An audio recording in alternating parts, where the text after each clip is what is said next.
Áno, Daniel Heviera. O, super. Poznáš meno nejakého súčasného slovenského spisovateľa? Nemusí byť z Trnavy a čítaš jeho diela? Nie, slovenské nie. Uveďte aspoň jedno miesto v Trnave, ulicu alebo námestie, ktoré je spojené s niektorým slovenským spisovateľom. Bernoláková brána? Tak to bude tá brána Tona Bernoláka. Tak napríklad Bernoláková brána.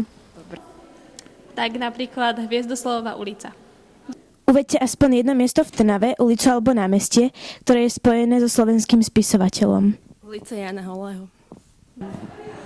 Bernoláková brána. Výborne. Viete, čo majú spoločné básnici Miroslav Válek a Jan Stacho? Sú z Trnavy. Akože sú to Slováci, no, a teda z Trnavy. Pôvod z Trnavy. Áno. Dobrý deň, môžeme sa vás niečo opýtať? Tak, viete, čo mali spoločné básnici Miroslav Válek a Jan Stacho? Myslím, že to boli Trnavčania a možno chodili spolu aj do školy, nie som si istá. Ďakujem veľmi pekne. Áno, poznám Vojna v Trni, ale nečítal som ju. Poznáš nejakú jednu povesť, ktorá sa viaže v Trnave a o čom je? Neviem. Nie. Dobre, nevadí.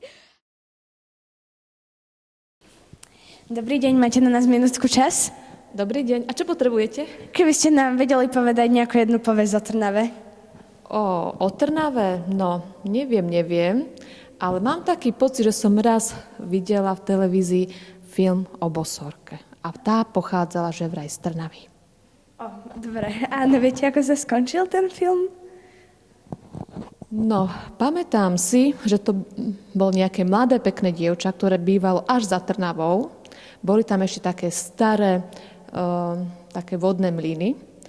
A podľa všetkého jej matku opálili a jej ako keby, že starý otec ju skrýval pred ľuďmi a zakazoval jej chodiť do Trnavy medzi ľudia. A ona, ako mladé pekné dievča, malo túžbu ísť aj za mladými do Trnavy. No a potom sa to tak preklopilo, že prečo jej to ten starý otec zakazoval, aby ľudia ju neoznačili, že je bosorka, aby ju neupálili tak ako jej matku. Hovorí sa, že pri Bernolákovej bráne stával černokňažník. Každý večer tam chodil a pil vodu z Trnavky, aby sa nasýtil. Ľudia sa ho veľmi báli a preto širokým oblúkom obchádzali miesto, na ktorom teraz stojí Bernoláková brána. Dobrý deň. Až jeden veľmi statočný mladý muž rozhodol sa, že tohoto černokňažníka odplaší. A tak zobral mačetu, došol a uťal mu plášť, v ktorom spočívala všetká jeho čarovná moc. Na vďaku tomuto mladému mužovi Trnavčania vystavali Bernolákovú bránu, aby sme si vždy, keď ňou prechádzame, pripomínali statočnosť a odvahu trnavského ľudu.